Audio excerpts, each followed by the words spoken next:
আসসালামু আলাইকুম, আশা করি সবাই ভালো আছেন।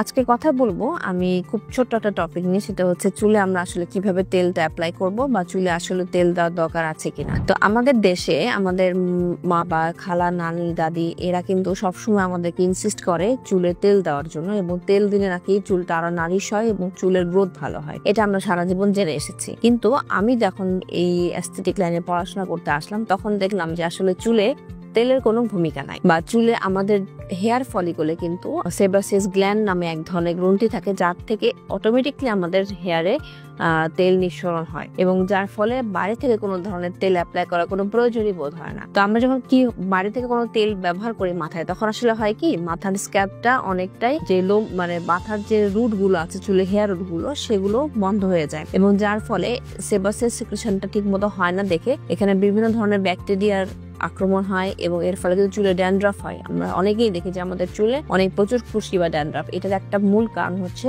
চুলে নিয়মিত তেল দেওয়া বা চুল হেয়ার ওয়াশ না করা। চুলে আমরা বলি যে আপনারা যদি কেউ তেল দিতেই চান, তাহলে অবশ্যই গোসলের আধা ঘন্টা আগে শুধুমাত্র হেয়ার শ্যাফটে, তার মানে হেয়ারের নিচের দিকের অংশে তেলটা লাগাবেন, এবং চুলের গোড়ায় তেল কখনোই দিবেন না, যার ফলে চুলের গোড়াগুলো বন্ধ হয়ে বিভিন্ন ধরনের রোগ জীবাণু হতে পারে। অনেক সময় চুলের ভিতরে ব্রণের মতো ছোট ছোট দানা হয়ে থাকতে পারে, যেগুলোকে ফলিকুলাইটিস বলে। এটা কিন্তু খুব পেইনফুল হয় অনেক সময়, এবং চুলে দানা দানা খুশকির মতো থেকে যায়, এবং সেটা অনেক অসুস্থকর বটে। তো চুলে আসলে আমাদের তেল দেওয়ার কোনো প্রয়োজন নাই। মূল কথা হচ্ছে আমাদের হেয়ারটাকে ক্লিন রাখা, এবং কিভাবে হেয়ার গ্রোথ হবে সেই জন্য আমাদের নিয়মিত ভিটামিন মিনারেল সাপ্লিমেন্ট নেওয়া, এবং চুলটা কম্বিং করা, একদিন পর পর চুলের শ্যাম্পু করা। এগুলো করলে আপনাদের চুল কিন্তু অনেক হেলদি থাকবে।